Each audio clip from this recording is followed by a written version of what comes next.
तर नमस्कार मित्रांनो, कोकण हाटेड रेसिपी बाय विशाखा या आपल्या यूट्यूब चॅनलमध्ये तुमचं स्वागत असा।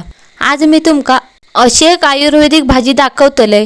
ती भाजी तुम्ही खाल्लात तर तुमच्या रक्तातील हिमोग्लोबिनचं प्रमाण वाढतला आणि रोगप्रतिकार शक्ती पण वाढण्यास मदत होतली। तर चला ही भाजी कसली आहे ती तुमका दाखवते। पहिले आपण ताजी भाजी काढून आणूया।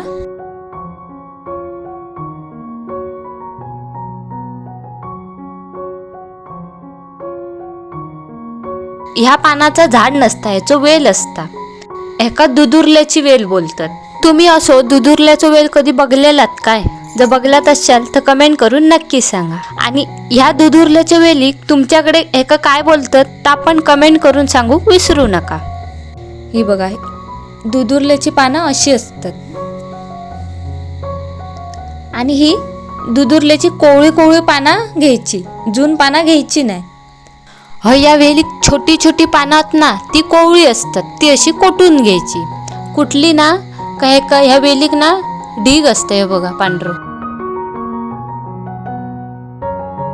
तुम्ही अशी दुधुर्ल्याची भाजी खाल्लात का? जर खाल्लात असाल तर कमेंट करून नक्की सांगा।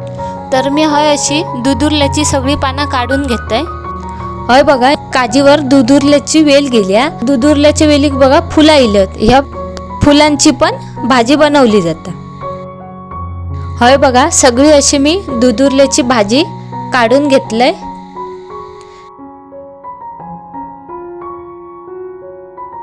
आता ही दुधुर्ल्याची भाजी आपण साफ करून घेऊया।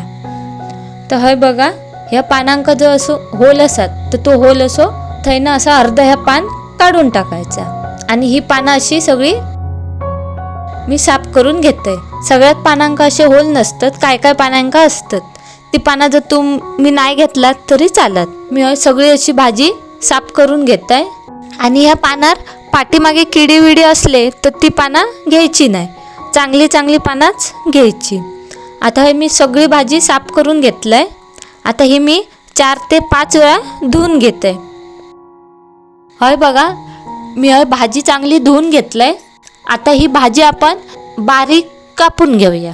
जशी आपण पाल्याची भाजी कापतो ना तशी ही पण भाजी कापून घ्यायची। तर बघा, सगळी भाजी मी अशी कापून घेतलंय। आता मी चुलीवर एक कढई ठेवलंय, त्याच्यात मी 2 चमचे तेल ओतून घेते आणि तेल चांगला गरम झाला का त्याच्यात मी 3 हिरवे मिरचे घातले। तुम्ही तुमच्या आवडीनुसार हिरवे मिरचे कमी जास्त करू शकता। आता मी त्याच्यात टाकते बारीक चिरलेलो कांदो। ह्या भाजीत ना कांदो जरा जास्त हवो तरच ही भाजी चांगली लागते। मी 3 मोठे कांदे घेतले। आता हे कांदो चांगलो भाजून घेऊया। कांदो चांगलो भाजून झालो। आता ह्याच्यात मी बारीक चिरलेली भाजी टाकून घेते। आता मी ह्याच्यात टाकते वरून चवीनुसार मीठ। आता ही भाजी एकदा चांगली मिक्स करून घ्यायची। आता ही भाजी मी चांगली मिक्स करून घेतलंय। आता ह्याच्यात मी भाजी शिजूसाठी पाणी ओतून घेते। ह्याच्यात मी 1 ग्लास पाणी ओतलंय। आता ही भाजी मी 10 ते 15 मिनिटं चांगली शिजून घेते।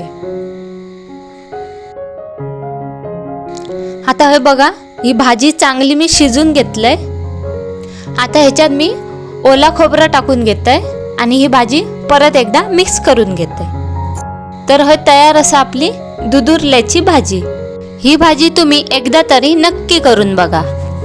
तर ही भाजी तुमका कशी वाटली तर कमेंट करून नक्की सांगा। आणि जर तुमका व्हिडिओ आवडला असेल तर व्हिडिओक लाईक करा, शेअर करा, कमेंट करा आणि कोकण हाटेड रेसिपी बाय विशाखा या चॅनलला सबस्क्राईब करूक विसरू नका। तर चला परत भेटूया एका नवीन रेसिपीमध्ये। बाय।